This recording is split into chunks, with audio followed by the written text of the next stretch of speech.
আমার ভীষণ পছন্দের একটা মজাদার রেসিপি নিয়ে হাজির হয়েছি আজ আপনাদের জন্য।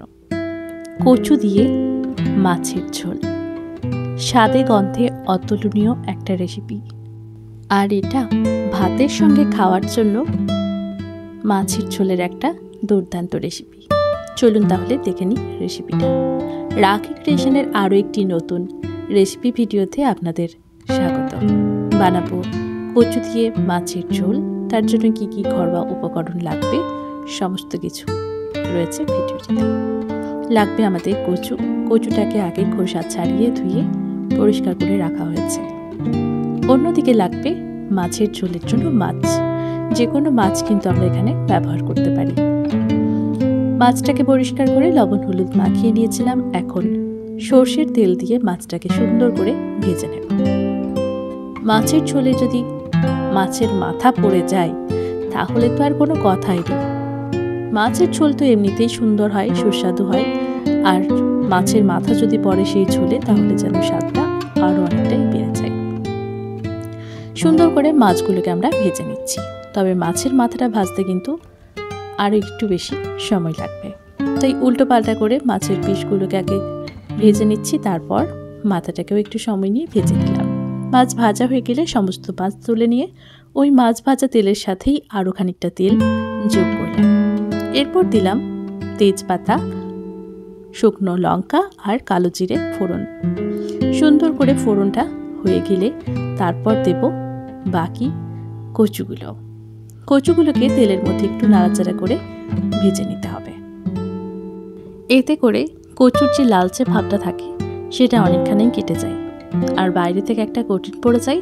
সেক্ষেত্রে কচুগুলো ভেঙে যাওয়ার সম্ভাবনাও কিন্তু আর থাকে না। একটুখানি নাড়াচাড়া করে নিলাম। তারপর দিয়ে দিলাম লবণ। এরপর দেব হলুদ। লবণ হলুদ দেওয়ার পর সুন্দর করে কচুগুলোকে নাড়াচাড়া করে ভাজতে হবে। লবণ হলুদ দেওয়ার ফলে সুন্দর একটা কালার চলে আসবে কচুগুলোর মধ্যে, দেখতেও কিন্তু দুর্দান্ত লাগবে। সুন্দর করে হালকা আঁচে কচুগুলোকে আমরা ভাজতে থাকবো। 4 থেকে 5 মিনিটের মধ্যেই কিন্তু সুন্দর একটা কালার ধরে যাবে। আর তখন আমরা দিয়ে দেবো একটা মশলা, যার মধ্যে থাকবে মিডিয়াম সাইজের একটা পেঁয়াজ, 1 ইঞ্চি পরিমাণ আদা আর 8 থেকে 10 কোয়া রসুন। সুন্দর করে একদম মিহি পেস্ট তৈরি করে মশলার সাথে কষিয়ে নিচ্ছি। সুন্দরভাবে ভালোভাবে যখন কষানো হয়ে যাবে তখন আমাদের দিতে হবে বাকি গুঁড়ো মশলাগুলো। কাঁচা মশলা গন্ধ চলে যাওয়ার আগেই কিন্তু গুঁড়ো মশলা দেওয়া যাবে না। দিলাম লবণ, হলুদ, জিরে গুঁড়ো, লঙ্কার গুঁড়ো।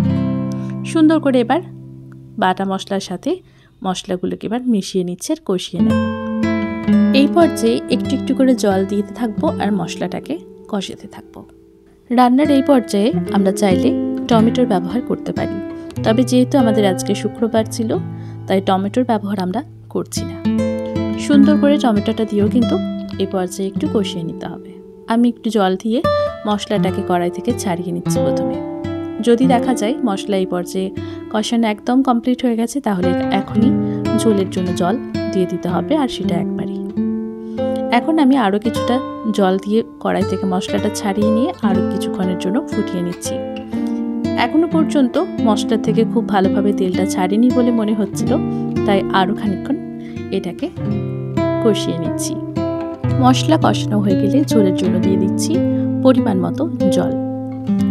মশলা কষাতে কষাতেই কচুগুলো কিন্তু বেশ অনেকখানেই সেদ্ধ হয়ে গেছে, তবে আরও কিছুক্ষণ ফুটিয়ে কচুটাকে সেদ্ধ করে নিতে হবে। কচু যদি ভালো না হয় সেক্ষেত্রে প্রেসার কুকারে কচুগুলোকে সেদ্ধ করে নিতে পারেন। এখন কচুগুলো যখন সেদ্ধ হয়ে গেছে আমরা চেক করে নিয়েছি, তারপর দিয়ে দিচ্ছি মাছগুলো। মাছ দেওয়ার পরেও কিন্তু 2 থেকে 3 মিনিট ভালোভাবে ফুটিয়ে নিতে হবে, আর তারপরেই গরম মশলা ছড়িয়ে ঝোলটাকে ঢাকা দিয়ে স্ট্যান্ডিং টাইমে রাখতে হবে। আমি এখানে যতটা আমার মাছ লাগবে দিয়ে দিলাম। ওপর থেকে সামান্য পরিমাণে চিনি দিলাম স্বাদটাকে ব্যালেন্স করতে, আর দিয়ে দিলাম একটু মেথি পাতা। ওপর থেকে দিলাম একটা ভাজা মশলার গুঁড়ো, যার মধ্যে ছিল সামান্য পরিমাণে জিরে, এলাচ, দারচিনি আর ছিল জয়ত্রী। সুন্দর করে শুকনো খোলায় ভেজে সেটাকে গুঁড়ো করে রাখা হয়েছে, আর সেখান থেকেই 1 চামচ দিয়ে দিলাম। এবার গ্যাসের আঁচ বন্ধ করে ঢাকা চাপা দিয়ে এটাকে রেখে দেব। রেখে দেব 10 থেকে 15 মিনিটের জন্য। আর তারপর গরম ভাতের সাথে এটা পরিবেশন করব।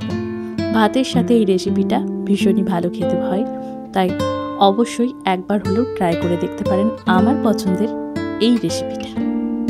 কেমন লাগলো আজকের রেসিপি কমেন্ট করে জানাবেন। ভালো লাগলে প্রিয়জনদের সঙ্গে শেয়ার করে